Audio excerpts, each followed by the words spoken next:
How do you improve your emotional intelligence? You do it by improving your emotional vocabulary.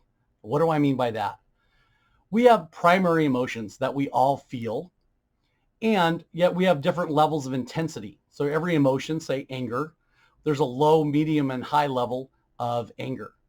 Same thing with sadness and joy. So in the book that I recommended yesterday called Emotional Intelligence 2.0, inside there is a list of emotional words to help you describe, better describe your emotional intelligence. Easy for me to say.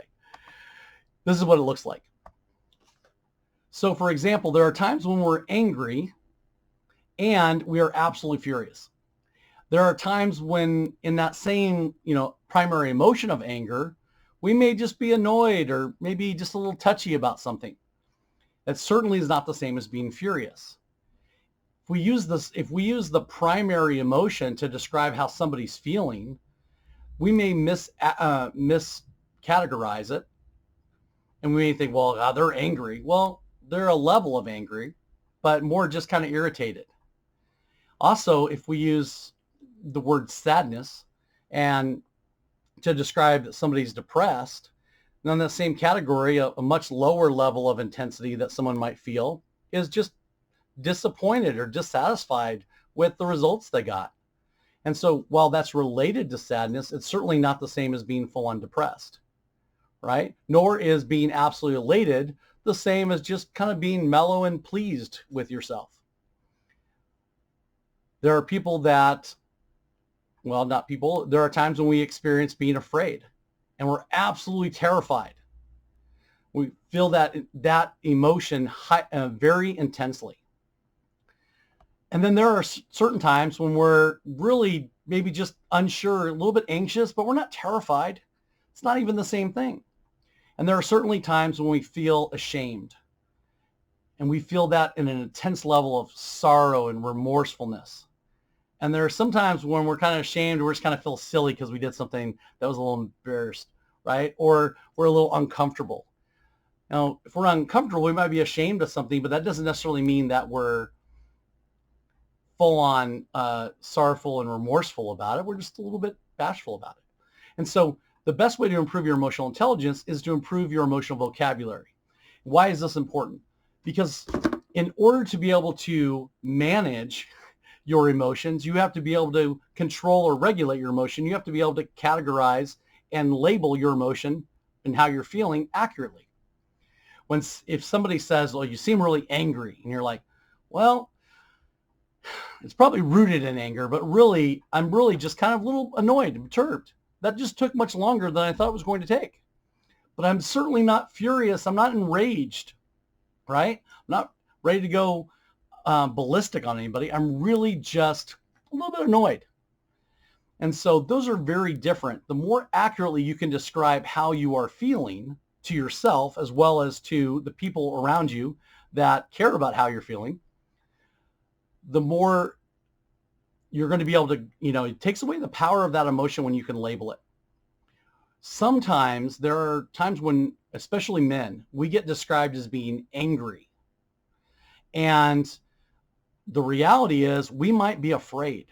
To most people, the way they react when they're absolutely afraid of something seems very similar to how they are when they're angry at things. And so there are times when where I may be watching let's say a sports event, say the Super Bowl, right? And my team's losing, or the other team that always wins is about to win again, and you're super frustrated and upset about it, right? And so you're yelling at the TV, and my family might come around the corner or walk in the door not knowing what's doing, and just hearing all the yelling and thinking something's wrong, and not realizing that I'm not yelling because I'm angry. I'm yelling out of frustration, or maybe out of passion and excitement of what's happening on the TV.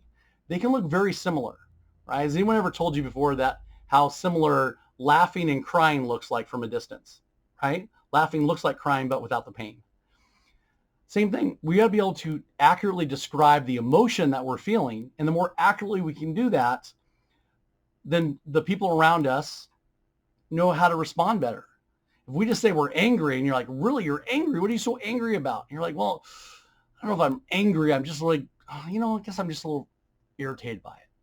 Well, that's very different, right?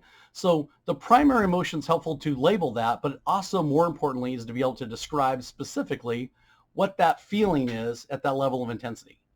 The more accurately you can do that, the more accurately you're going to be able to describe what is happening to the people around you. Now, in that book, there is one list of emotional vocabulary words. Sorry, hard to say today for some reason.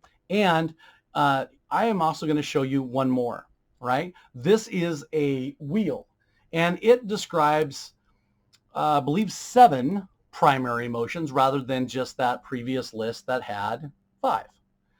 So this will give you other words that you can use. And again, the most intense is in the center, and the further out you go, the less intense it is. I will include both of these images in the in my post below as well, so you'll have them. But I also highly encourage you to get that book and check it out. So if you print this out and check it out and improve your emotional vocabulary, you'll be able to greatly improve your emotional intelligence. Because if you can label the emotion that you're feeling, you take away its power from managing you, and now you're able to manage it because now you got a handle on it. So think about it that way. The better I can label the emotion or feeling I have, then I have a handle on it. Now it's easier for me to manage and control than it is when I don't know what I'm feeling and I don't know how to describe it, and people are trying to guess, and they're trying to guess the right word, and they're guessing the wrong word, which sometimes just makes us more frustrated.